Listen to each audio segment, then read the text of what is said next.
기도 올리옵나이다. 아멘. 반갑습니다. 인사 서로 나누실까요? 반갑습니다.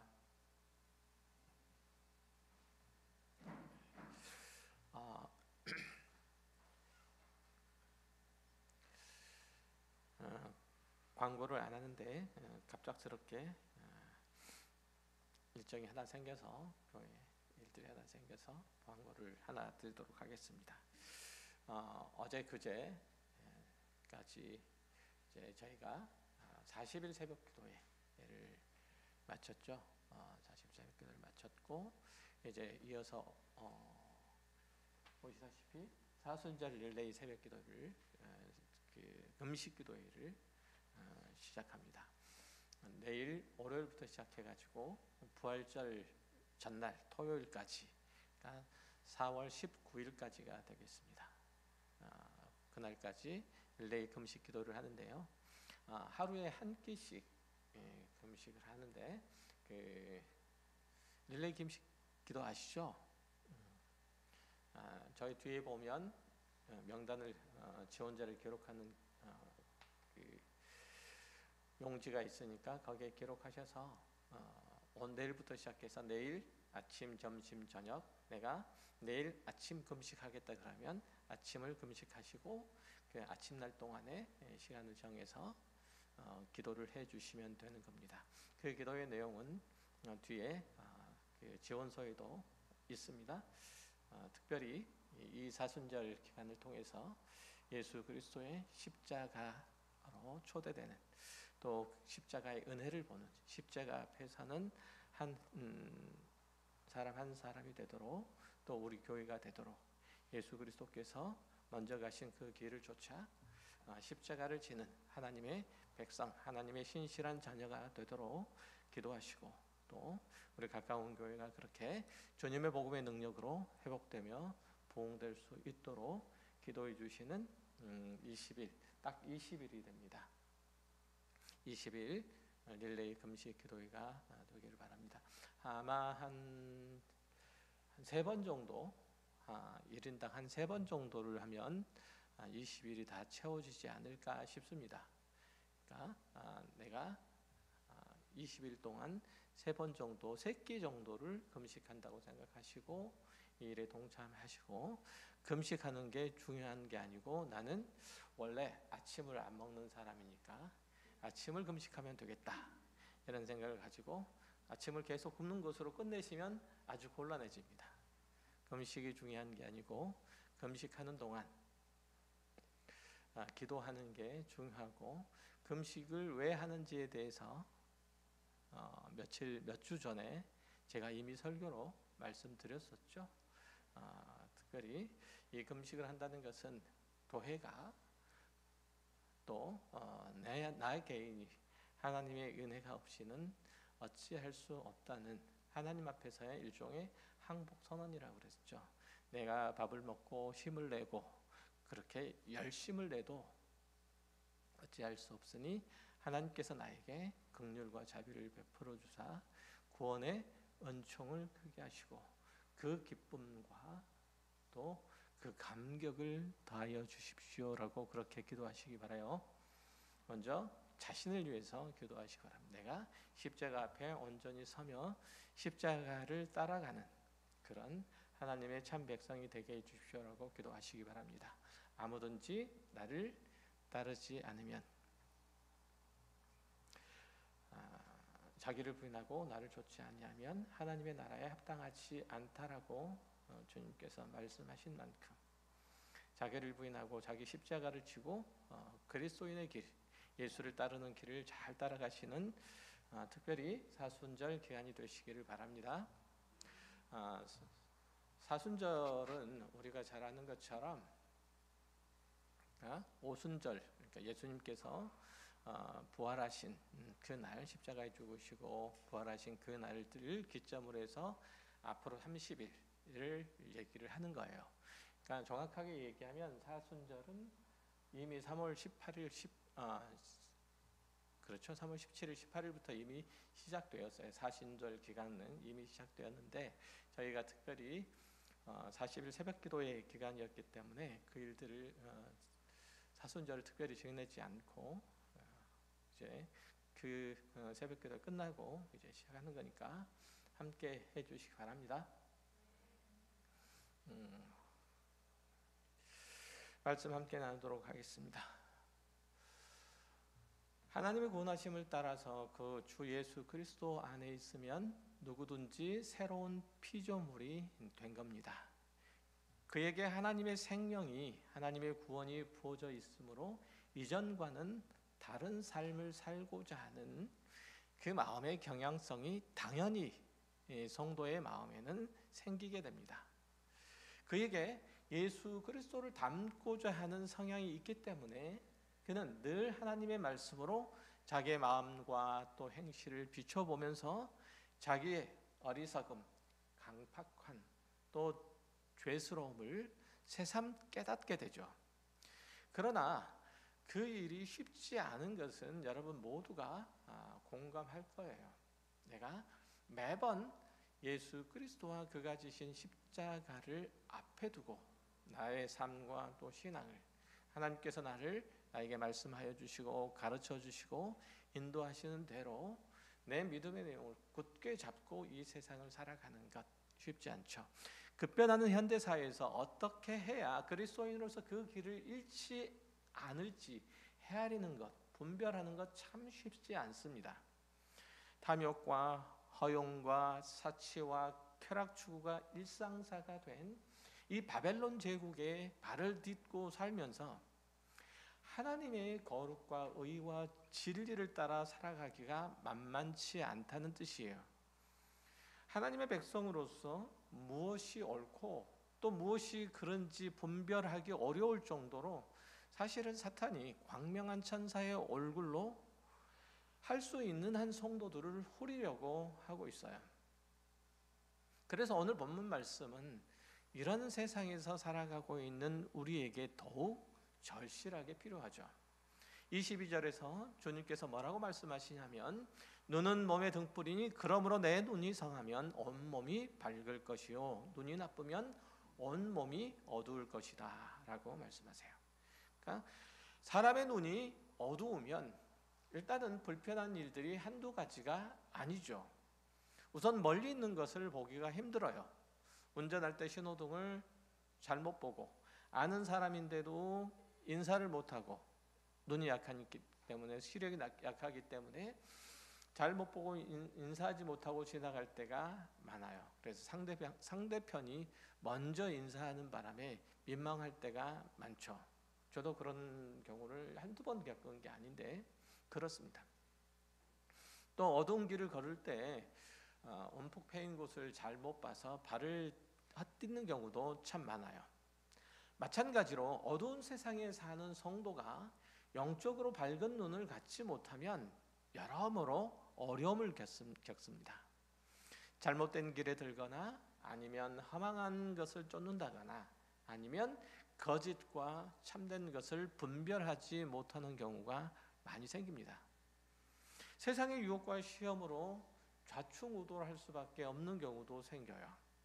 그의 시선이 하나님과 세상, 하나님과 재물 사이를 왔다 갔다 하면서 오늘 본문이 얘기하는 것처럼 정신을 못 차리거나 아니면 세상 재미에 푹 빠져서 그리스도인으로서 지켜나가야 될 그 거룩을 망각하거나 자기 평안을 위해서, 자기 배부름을 위해서 불의한 일들과 적당히 타협해버리기도 하죠.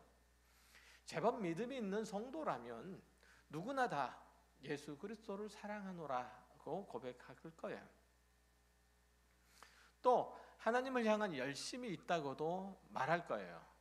그러나 그런 사람이라도 성한 눈을 소유하지 못하는 이들이 있고 그래서 이들은 자꾸 엉뚱한 길로 가게 되고 유혹과 시험의 구덩이에 빠져서 허우적대다가 신앙의 진보를 이루지 못하고 지지부진하게 20년, 30년 그 모양 그대로 살아가는 그대로 신앙생활을 영위하는 이들이 있죠. 덥지도 않고 차갑지도 않는 그런 상태? 그것을 말해요. 그러니까 성도가 성한 눈을 소유해야 그가 한 곳을 향하여 그 시선을 맞출 수 있고 고정할 수 있고, 그래야 하나님의 뜻을 구할 수 있고 그 뜻에 순종하는, 어쩌면 단순한 삶을 살아갈 수 있게 되는 거야. 성한 눈을 소유한 사람이어야 그의 삶의 목표를 이루고자 하는 정성과 열정이 늘 하나님을 향할 수 있어요. 그만큼 하나님의 나라의 백성에게, 하나님의 자녀에게 눈은 중요해요. 그러니까 이 눈을 가리켜서 관이라고 하죠. 관. 그런데 불행하게도 한국 교회에는 그리스도인으로서, 하나님의 나라의 백성으로서 이 관이 정립되지 못한 이들도 꽤 많아요. 그리스도인으로서 불신자들, 안 믿는 사람들과 다른 가치관, 성공관, 인생관, 물질관, 결혼관, 직업관, 이런 것들이 정립되어 있어야 되는데 그게 없어서 세상 사람들과 별반 차이가 없이 살아가요. 그래도 매 주일날 교회는 나오니까, 예배는 드리니까 나는 그리스도인이다 라고 여기고 살아가는 거예요. 교회는 열심히 다니는데 예수를 성실히 믿는 것 같은데 한 성도에게 그리스도인다운 모습이 잘 안 보이는 경우, 그 까닭은 바로 이 기독교적, 성경적 관점이 빈약하기 때문에 그래요. 한 가지 예를 들어 설명하자면, 여러분에게 성공이라고 하는 게 뭡니까? 돈을 많이 벌어서 큰 집에 살면서 좋은 차를 타고 다니고 좋은 옷 입고 좋은 데 놀러 다니면 그게 성공입니까? 아니면 종사하는 분야에서 탑티어가 돼서 돈과 명예를 동시에 거머쥐는 것, 많은 사람들이 날 알아봐 주는 것, 이게 성공이라면 그건 예수 믿지 않는 사람들의 이들의 성공과 똑같은 거예요. 그렇죠? 그러면 여러분의 성공을 위해서 열심히 달려가는 모습이나 목표 지점도 역시 안 믿는 사람들이 달려가는 그 목표와 전혀 다르지 않게 되죠. 한국 사회에 더불어서 한국 교회는 짧은 기간 동안 고속 성장해 왔어요. 그 바탕에는 한국 교회 교인들의 뜨거운 열심과 헌신과 충성이 있었어요. 그럼에도 불구하고 한국 교회가 여기저기 빈틈을 보일 수밖에 없고 또 부작용도 나타내고 사회적인 반감도 요즘 유발하고 있잖아요. 그동안 너무 교회가 외적인 성장에 치우치는 바람에 성도의 영적 성숙에 대해서는 등한시했기 때문에 그래요. 방금 말씀드린 것과 관련돼서 말씀드리면, 성도들이 성경적 가치관 그리고 세계관을 갖추고 그리스도인으로서 소양을 가꾸도록 교회가 도와야 하는데 이걸 하지 않았던 거예요. 그저 교회의 규모만 키우는데 힘을 모았기 때문에 그래요. 그래서 좋은 교회, 그러면 큰 교회, 대형교회라고 생각을 하죠. 그러다 보니까 아무리 교회를 오래 다니고 중한 직분을 맡고 있어도, 성령의 은사를 받고 믿음이 좋다는 그런 평가를 받아도 그의 신앙의 인격과 성품과 행실이 예수 닮은 것이 별로 없어요. 교회에서 정말 믿음 좋아 보이는 장로님, 권사님, 이들이 자기 사업을 할 때 적당한 편법을 사용하거나 직원들의 복리 후생을 전혀 신경 쓰지 않는다거나, 심지어는 정당하게 임금을 지급하지 않아서 무리를 일으키는 경우도 종종 있죠. 교회에서 그렇게 신령해 보이는 목사님이 집에서는 폭군으로 전락해서 자녀들을 쥐잡듯이 하는 것도 그 때문이에요. 그런 모습들 때문에 불신자들이나 초신자들이 시험에 들거나 기독신앙에서 벗어나는 경우가 종종 많이 있어요.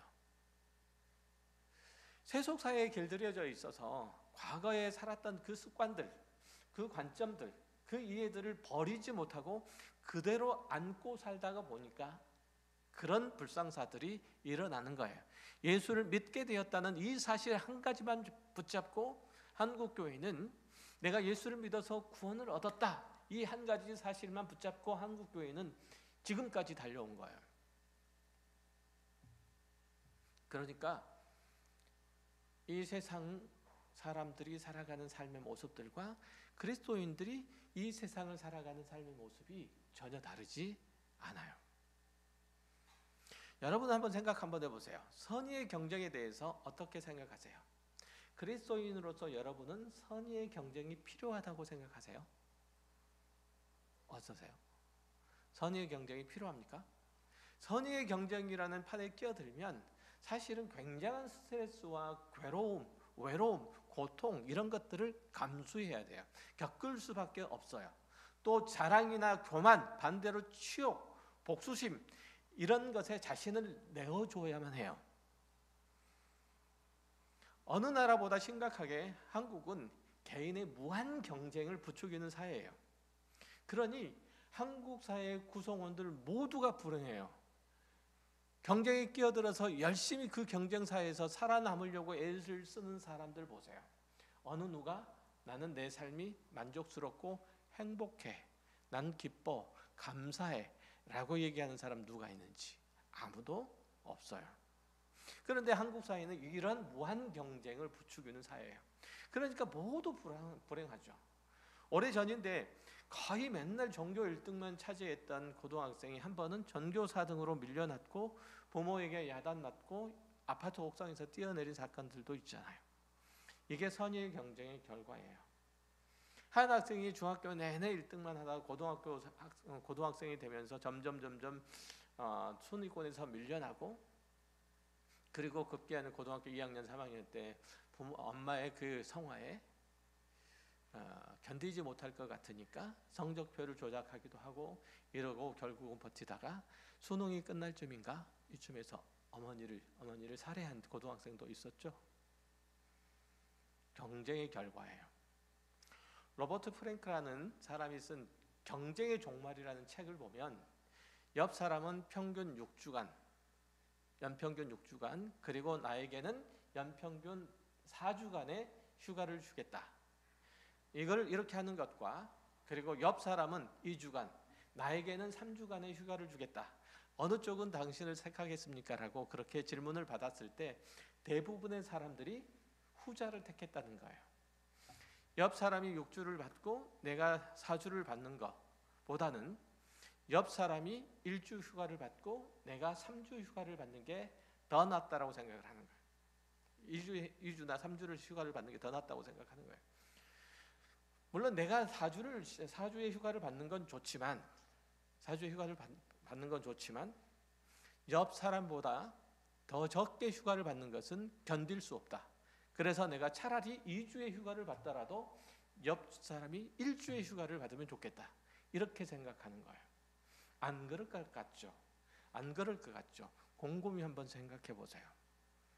옆 사람이 6주의 휴가를 받는데 나는 4주의 휴가를 받는다? 이거는 억울해서 견딜 수가 없어요. 억울하면 뭐든 다예요. 직장생활 하신 분은 충분히 공감하실 거예요. 우리가 그리스도인으로서 이런 마음인데도 사실은 전혀 문제의식을 못 느껴요. 왜냐하면 기독교적 가치관을 형성하지 못했기 때문에 그래요. 또 다른 예를 들어볼까요? 사람들은 자신이 다른 이들에 비해서 못났다고 취급을 받을 때 화를 굉장히 많이 내게 되죠. 자신의 자존심이 건드려지거나 깎여지는 일들을 견디기 힘들어해요. 누가 더 잘났는지 퀴즈 얘기할 때는 매우 민감해요. 그렇죠? 하지만 거룩에 관한 문제, 영혼에 관한 문제, 생명에 관한 문제, 이런 것들에 대해서는 아주 너그럽고 둔감해요. 제때 휴가를 쓰지 못한 것에 대해서는 많이 서운해해요. 그렇지만 주일에 교회 못 가게 한 것에 대해서는 제법 쿨해요. 세상 상식을 모르는 것에 대해서는 많이 부끄러워하지만 성경 지식이 없는 것에 대해서는 조금도 아쉬움이나 부끄러움이 없어요. 뇌물을 주어야지 사업이 되고 탈세를 해야 그래도 덜 뜯긴다고 생각하면서도 그리스도인으로서 전혀 부담이나 부끄러움이 없는 이런 것도 바로 시각이 변하지 않았기 때문에 그래요. 아주 오래전에 상영됐던 투캅스라는 영화, 제가 가끔 설교할 때 써먹는 그 예를 하나 뜨는데 거기에 등장하는 안성기라는 이 부패한 형사가 자기 직위를 이용해서 뇌물을 받죠. 그리고 주일에 예배 와서는 열심히 예배하고 헌금하고 또 그렇게 살면서도 신앙 양심에 별 거리낌이 없어요. 부당한 방법으로 금전을 취득하면서도 문제의식을 못 느끼는 것은 그의 재물관이 성경으로부터 벗어났기 때문에 그래요. 성경에서 형성된 것이 아니기 때문에 그래요. 한국교회 성도들이 갖추지 못한 또 다른 하나는 뭐냐면 하나님의 나라를 보는 눈이에요. 쉽게 얘기하면 자신이 하나님 나라에 들어와서 살고 있다는 사실을 몰라요. 여러분은 이 땅에 발을 딛고 살아가고 있지만 여러분이 딛고 서 있는 곳은 이 세상이 아니고 하나님 나라예요. 하나님의 나라의 백성으로서 하나님의 통치, 하나님의 다스림을 받는 것이지 이 세상 나라의 다스림을 받는 게 아니라는 얘기예요. 이걸 우리는 잘 몰라요. 그래서 믿음이 있다고 여기는 이들 중에는 자신의 관심사가 지극히 세상에 머물러 있음에도 불구하고 깨닫지 못하는 이들이 상당히 많아요. 이를 점검할 수 있는 질문 중에 하나를 해볼까요? 여러분 중에 여러분 아마 다 그러실 거예요. 유행에 민감하시죠? 요즘에 유행하는 헤어스타일, 오류, 신발 브랜드 이런 것들이 있을 텐데 만약에 여러분이 멀쩡한데 유행에 뒤떨어졌다고 유행하는 브랜드가 아니라고 버리거나 남주는 일들이 있다면 그것이 부끄러운 일들이라면 유행에 뒤떨어진 옷을 입고 있다는 사실이 부끄러운 일들이라면 여러분의 관심사가 아직 세상에 많이 남아있다는 뜻이에요. 세상은 정함이 없는 일에 온몸을 기울여서 온 힘을 다 기울여서 살아가요. 그런데 성도들도 거기에 뒤떨어지지 않으려고 안간 힘을 쓰고 붙잡고 있는 거예요. 세상은 너무나 변덕스럽고 너무나 냉정한데 자기가 거기에 애써 따라가는 것을 세상이 보답해 주지 않는다는 것을 알면서도 성도들은 거기에 따라가요. 남들도 하는 일인데 나라고 유난을 떨면서 거절할 필요가 없지 않느냐는 거예요. 이런 생각을 가진다는 것은 그가 하나님의 나라를 보는 눈이 없고 이 세상의 시선을 마음을 빼앗기기 때문인 거예요. 내가 하나님의 나라를 살아가고 있는 게 아니고 이 세상을 살아가고 있기 때문에 그런 거예요. 최근에 어느 개그맨이 강남 도치맘을 패러디한 그 영상이 동영상 플랫폼에 떴는데 사회적으로 굉장한 반향을 일으켰죠. 도치맘이라고 아시나요? 모르세요? 도치맘이라고 고슴도치맘이에요. 그걸 이제 줄여서 도치맘이라고 하는데 마치 고슴도치가 자기 새끼를 예뻐할 때, 보호할 때 몸을 웅크려서 그리고 자신의 그 날카로운 털을 뾰족뾰족 세우고 그 자기 새끼를 보호하는 듯이 자기 자식을 위해서 온갖 일들을 다 해주는 거야. 모든 것들을 다 제공할 수 있는 모든 것들을 제공해 주는 거죠. 아끼고 사랑하는 거예요. 이들이 이제 도치맘들이 어떠냐면 특정한 차, 특정한 복장, 특정한 말투 이런 걸 쓰면서 이제 자녀 교육에 열을 올리는 모습을 저도 봤는데요. 자, 이 모습을 보면서 안쓰럽다는 생각까지 들어요. 그런데 그 그룹에 끼는 것이 굉장히 프라이드예요. 그 그룹에 끼지 못하는 게 낙오되고 그리고 뒤처진다는 이 불안감과 절박감들이 있다고 하더라고요. 그리스도인 중에서 그 때문에 그 대열에 들어있는 이들이 있는 거예요. 참 안타깝고 안쓰러운 일이죠. 시편 1편은 세상에 속한 사람과 하나님의 나라에 속한 사람의 다른 점을 말하고 있어요. 거기에 보면 하나님의 나라의 사람은 복 받는 사람, 세상에 속한 사람은 복 없는 사람 이렇게 정의하죠. 1절부터 3절을 보면 이렇게 말해요. 복 있는 사람은 악인들의 꾀를 따르지 아니하며 죄인들의 길에 서지 아니하며 오만한 자들의 자리에 앉지 아니하고 오직 여호와의 율법을 출구하고 그 율법을 주야로 묵상하는 자로다. 그는 시냇가에 심은 나무가 철을 따라 열매를 맺으며 그 잎사귀가 마르지 아니함 같으니 그가 하는 모든 일이 다 형통하리로다. 시냇가에 심은 나무가 열매를 맺는 것, 그것은 그 뿌리가 물에 닿아 있기 때문에 그런 거예요. 4절과 4절부터 6절 말씀을 보면 악인들을 그렇지 아니하며 오직 바람에 나는 겨와 같도다. 그러므로 악인들은 심판을 견디지 못하며 죄인들이 의인들의 모임에 들지 못하리로다. 무릇 의인들의 길은 여호와께서 인정하시나 악인들의 길은 망하리로다. 악인이 바람에 나는 겨와 같은 이유는 그 뿌리가 없어서 진리와 생명을 섭취할 수 없기 때문에 그래요. 세상에 속한 이들이 자기 성질대로 살고 변덕을 부리길 좋아하고 옳지 않는 일들을 고집스럽게 하면서 버티는 수밖에 없는 것은 마치 바람에 나는 겨와 같이 그의 마음을 한 곳에 정하여 둘 수 없기 때문에 그런 거예요. 그러니 허망한 일들에 목숨을 걸고 덤비는 거죠. 그리스도라는 반석에 그 기초를 세우지 않는 사람은 모두 다 똑같은 운명이 될 수밖에 없다고 성경은 누누이 가르쳐요. 왜 성도가 정함이 없는 세상에 아첨을 해야 합니까? 그가 하나님의 나라의 사람이라는 확실한 정체성과 그 나라 사람이 지켜야 된 삶의 방향성과 목표가 뚜렷하지 않기 때문에 그래요. 그러니까 그리스도인은 세상을 거슬러 하나님 나라를 향하여 가도록 부름을 받았어요. 여러분은 세상의 빛과 소금이지 세상에 낸 그림자가 아니에요. 세상의 빛이에요. 세상의 그림자가 아니고 세상의 소금이지 세상의 설탕처럼 녹아들으라고 하나님께서 부르시지 않았단 말이죠. 나의 주인, 나의 왕은 하나님이시다. 어떠한 경우에도 그분의 눈밖에 나는, 그분의 마음에서 외면당하는 일들은 하지 않겠다라는 그 결심과 각오가 여러분 안에, 우리 안에 있어야 된단 말이죠. 이게 없으면 우리는 세상에 가서 엎드릴 수밖에 없어요. 세상에 아첨할 수밖에 없어요. 앞에서 말씀드렸듯이 사람은 하나님을 왕으로 삼든지 아니면 자기를 왕으로 삼든지, 하나님의 나라에 살든지 아니면 세상 나라, 제국에 살든지 둘 중에 하나예요. 하나님의 통치를 받고 살면 하나님의 나라에 사는 거지만 세상의 방식대로, 세상의 유행을 따라서, 세상 사람들의 가치관을 따라서 세상 사람들의 삶의 모양을 하고 그대로 살아가면 세상을 살아가고 있는 거예요.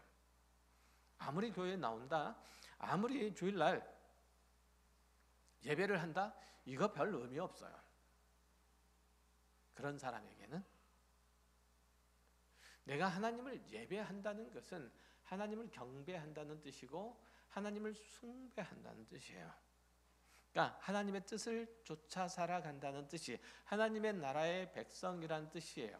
그게 하나님을 예배한다는 거잖아요. 성도의 시선이 어두운 세상에 어두운 세상에 사로잡혀 있으면 그의 눈이 빛을 보지 못하기 때문에 그 눈은 퇴화할 수밖에 없는 거예요. 눈이 나빠지면 결국은 온 몸이 어두워질 수밖에 없다고 성경은 가르쳐요. 오늘 본문에 눈이 나쁜 사람은 자기가 세상을 지배하고 살겠다고 그렇게 큰 소리 치지만 결국은 세상이 그를 지배하고 세상이 그의 주인이 되고 말아요. 그 시선이 세상에 집중되어 있는 자는 경건 생활을 하는 것에조차도 땅의 보물을 쌓을 수밖에 없고, 하나님의 나라에 그 시선이 집중되어 있으면 일상생활에 있어서도 하늘의 보물을 쌓게 돼요. 내 일을 통해서 어떻게 하나님의 이름을 높일까? 어떻게 내 이웃과 옆에 있는 모두에게 복과 유익을 나누어 줄까? 이 고민을 하는 이의 삶이 하나님께서 받으시는 그 삶의 예배가 될 것은 너무나도 당연하죠. 내 마음과 시선이 이 땅에 붙잡혀 있어서 어떻게 하면 이 세상에서 내가 넉넉하고 여유롭고 그리고 배불리 살되 그 모든 것들을 내가 취하기 위해서, 내가 얻기 위해서 어떤 수단과 방법을 다 동원해서 나는 내가 계획하고 뜻하는 바, 목적하는 바를 반드시 쟁취하고 말겠다라고 살아가면 그는 하나님의 나라에 살아가는 사람이 아니고 이 세상을 살아가는 사람인 거죠. 우리가 이 세상에 그 마음을 뺏기고 살아간다면 결국은 세상은 우리의 왕노릇하게 될 것이고 우리는 자유자로서 하나님을 섬길 수가 없게 돼요. 왕이시여, 우리가 섬기는 우리의 하나님이 극렬히 타는 풀무불 가운데서 능히 건져내시겠고 왕의 손에서도 건져내시리라. 그리 아니하실지라도 왕이여 우리가 왕의 신들도 섬기지도 아니하고 왕이 세우신 금신상에도 절하지 아니하길 줄을 아옵소서. 이렇게 다니엘의 세 친구가 고백한 그 신앙의 고백은 평상시에 그들이 하나님의 백성으로서 거룩한 삶들을 치열하게 살아내지 않았더라면 도무지 불가능한 일들이에요. 나는 공산당이 내 머리에 총을 겨누고 너 예수를 안 믿는다고 하면 내가 살려줄게 라고 협박을 해도 나는 신앙을 버리지 않을 거야. 이런 순교자적 자세는 우리의 망상 속에서 나오는 게 아니고 그렇게 살아갈 때 나오는 거예요. 그 끝이에요. 평상시에 자기 부인의 삶이 없는데도 위급한 상황이 오면 신실한 그리스도인으로서 왕의 위협과 그리고 시험에 잘 이겨낼 수 있다는 그 마음은, 그 생각은, 그런 판단은 사실은 착각에 불과해요. 어디 집회 가가지고 3박 4일 동안 불로 한다고 해서 신앙의 승리가 거머쥐지는 않는다는 뜻이에요. 신앙생활은 감정으로 하는 게 아니에요. 우리의 온 뜻과 온 마음과 온 정성으로 하는 거예요. 이상주의자 중에 나이 든 사람은 거의 없다고 해요. 그 이상을 가지고, 자신이 품은 그 이상을 가지고 끝까지 가기가 어렵기 때문인 거죠.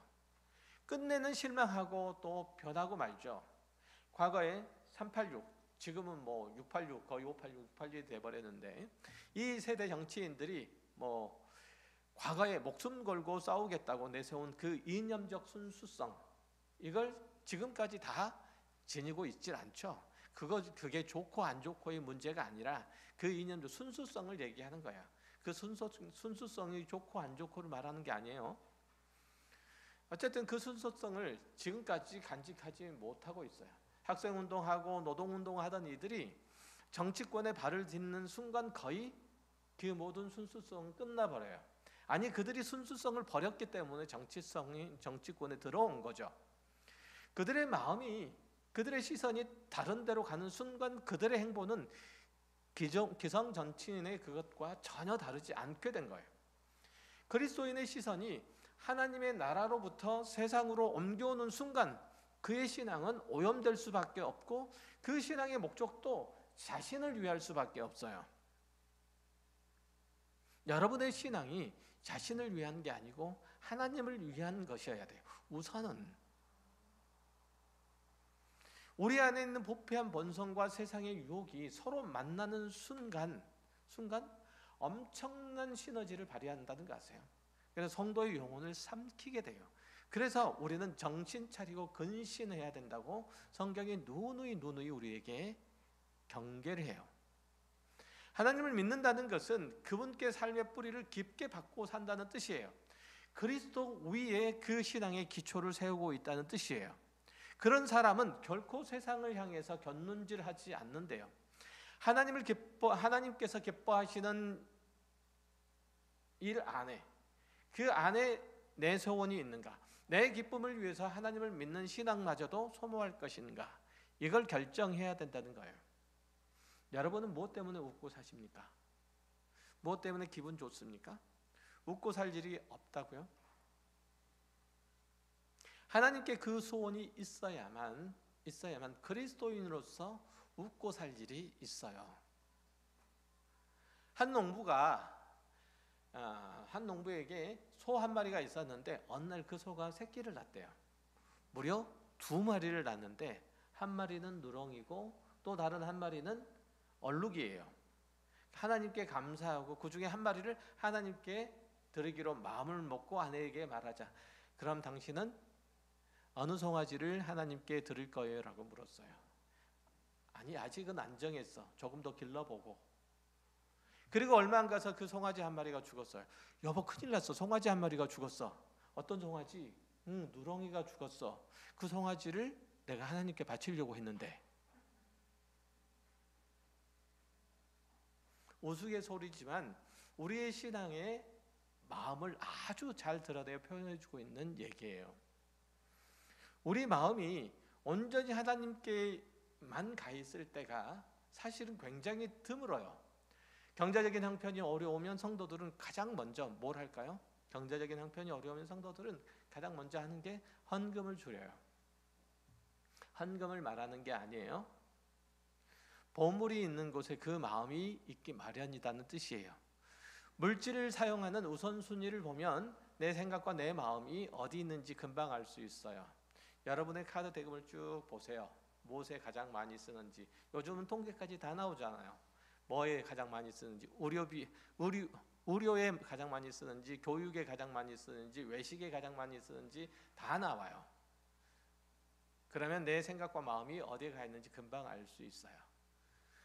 어렵다 하면서도 산으로 돌로 해외로 꾸역꾸역 놀러 가면서 교회 안 가는 이들이 굉장히 많잖아요. 교회가 이 모양인데 내가 교회를 어떻게 가? 라고 생각을 하죠. 교회가 그 모양인 것도 문제가 있지만, 어렵고 힘든 상황들도 있지만, 자신의 마음이 하나님께 일단은 안 와 있는 거예요. 여호수아가 임종할 무렵에 이스라엘 자손의 신앙이 몹시 걱정이 되죠. 도저히 그 백성이 하나님만 섬길 거라고 하는 그 확신이 없어서 각 부족의 지도자들을 불러 모았어요. 그리고 그들에게 당부한 내용이 여호수아서 24장이잖아요. 하나님은 질투하시는 분이시기 때문에 우리는 그분을 온전히 섬길 수가 없다는 거예요. 하나님이든 이방의 우상이든 어느 한쪽만 선택해야 하기 때문에 신앙생활을 한다는 게 굉장히 어렵다는 거예요. 여호수아의 기적이에요. 그는 내 마음과 뜻과 정성을 다해서 주 너의 하나님을 사랑하라 라고 다짐과 다짐을 또 시키고 또 시키고 하는 반복해요. 그러겠다고 이스라엘 자손의 지도자들은 여호수아 앞에 다짐을 또 하죠. 그러나 그 다짐들은 두 세대를 못 넘기고 무너지고 말아요. 그게 우리예요. 요한계시록 3장에 보면 예수님이 라오디게아 교회를 책망하시기를 내가 이같이 미지근하여 덥지도 아니하고 차지도 아니하다. 그럼에도 불구하고 너희 스스로 만족하여 나는 부자라 부여하여 부족한 것이 없다라고 그렇게 얘기하지만, 사실은 네 권고한 것과 가련한 것과 가난한 것과 눈먼 것과 벌거벗은 것을 알지 못하다 이렇게 책망하세요. 주님께서는 라오디게아 교회를 향해서 눈이 멀었고 벌거벗었다고 지적을 하지만, 정작 라오디게아 교회 성도들은 자기들이 하나님을 잘 섬기고 있다고 생각했어요. 또 처세에도 아주 능해서 세상살이를 아주 잘한다고도 생각했어요. 자신들이 부유하고 그리고 넉넉하고 경제적으로도 사회적으로 성공할 수 있는 것은 처세도 잘하고 그리고 하나님께도 칭찬을 받고 복을 받아서 자신들의 형편과 상황들이 좋다라고 생각을 했어요. 아니요, 전혀 그렇지 않아요. 주님께서 말씀하시기를 라오디게아 교회를 향해서 뭐라고 말씀하시냐면, 볼지어다 내가 문 밖에 서서 두드리노니 누구든지 내 음성을 듣고 문을 열면 내가 그에게로 들어가 그로 더불어 먹고 그는 나로 더불어 먹으리라 이렇게 말씀하세요. 예수님을 교회가, 이 라오디게아 교회가 문 밖으로 밀어냈다는 뜻이잖아요. 그리고 두 귀를 막고 두 눈을 감으면서 주님이 두드리는 소리를 외면하고 있다는 거예요. 하나님을 섬기는 교회가, 예수를 머리로 삼고 있는 교회가 오히려 하나님을 밀쳐내고 예수 그리스도를 거절하는 형편이라는 거예요. 이거는 오늘의 교회도 마찬가지죠. 아니, 더한 부분이 있죠. 하나님만 섬기기로 했으면서도 성도의 삶의 언저리에서 자꾸만 하나님을 밀쳐내는 일들이 계속 있다는 거예요. 성경이 지적하는 바예요. 왜? 눈이 어두우니까. 눈이 어두우니까. 여러분의 눈이 자꾸만 딴 데로 가 있으면 여러분은 예수 그리스도 안에서 그리스도께서 지신 십자가를 지고 자기에게 맡겨진 자기 십자가를 지고 그리스도의 길을 따라가야, 그렇게 하지 않으면 아무도 그 누구도 하나님의 나라에 합당하지 않다라는 얘기가 굉장히 부담스러울 것뿐만 아니라 듣기 싫어요. 듣기 싫죠. 왜냐하면 내 삶의 시선이 어디에? 세상에 있으니까. 그렇게 살면 내가 어떻게 된다는 것, 내 삶이, 내 생활이 어떻게 된다는 것 너무나 잘 알고 있기 때문에 그래요. 그게 싫어요. 내가 힘들어진 거, 괴로워지는 거, 사람들에게 있어서 주변인으로 밀려나가는 것, 세상에서 주변인으로 자꾸 밀려나가는 거 싫어요. 그건 굉장히 싫어요. 하지만 내가 하나님의 말씀을 따라 삶으로써 하나님의 나라의 중심으로 돌아오고 세상에서 주변으로 밀려나가는 것은 이거는 싫어하잖아요. 세상에서 중심에 가더라도 하나님의 나라에서는 밀려나더라도 세상에서는 중심으로 가고 싶다. 이런 생각이 우리 마음에 있는 이상 우리는 무너질 수밖에 없다는 거예요. 기독신앙은 전인격적이어야 돼요. 교회에 다니는 걸로만 안 된다는 뜻이에요. 하나님께 시선을 두세요. 그분의 사랑을 구하세요. 그분의 사랑을 구하세요. 세상의 사랑을 구하지 마세요. 그분과 기쁨의 교제를 나누시고 그분이 원하시는 삶을 사세요. 종교적인 행위 몇 가지 하는 것으로 하나님과의 관계에 있어서 해야 될 일들을 다 했다라고 그렇게 여기지 마세요. 여러분의 마음의 소원과 삶의 목적을 하나님께 두고 있는지 매일 점검하시라는 뜻이에요. 이거 점검하시지 않으면 하나님의 나라에서 자꾸만 밀려나가요. 밀려나가는 것으로 끝나는 게 아니라 세상 중심으로 자꾸 나간다는 뜻이에요. 내가 하나님의 나라에서 밀려나면 세상으로 자꾸 밀려나간다고 생각하시면 돼요. 거꾸로 세상에서 자꾸 밀려나간다고 생각하면 그리스도인은 적어도 하나님의 나라의 중심으로 들어온다고 생각하면 돼요.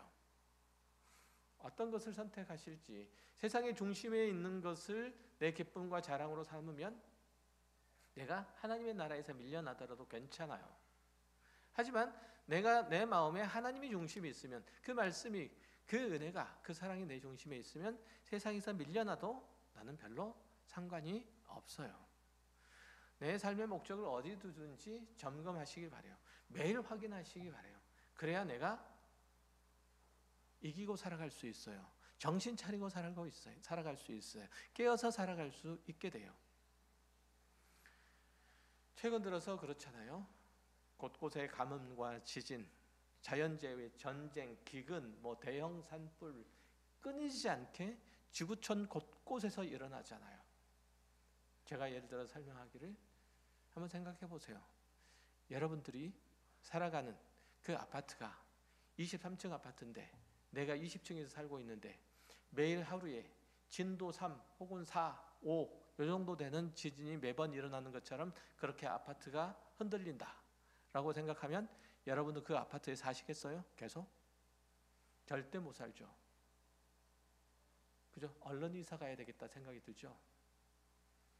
지금 주변에서 일어나는 상황들 보세요. 얼른 이사 가야 되겠다는 생각이 들지 않으세요? 이 세상에서 영원토록 살 만한 곳인가요? 이렇게 흔들리는데 이사 가야지. 이 땅에 영원토록 살도록 부름을 받지 않았다는 뜻이에요. 우리는 이사 갈 곳이 있는 사람들이에요.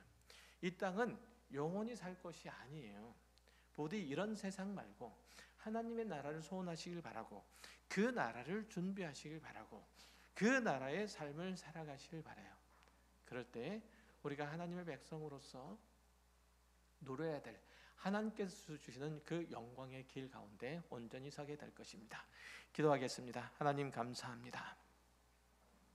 우리들에게 주어진 모든 삶의 순간들, 그 시간들, 그 환경들, 처해 있는状況들, 그 모든 것들은 하나님께 드려지도록 그렇게 우리가 그리스도의 사람으로 부름을 받았습니다.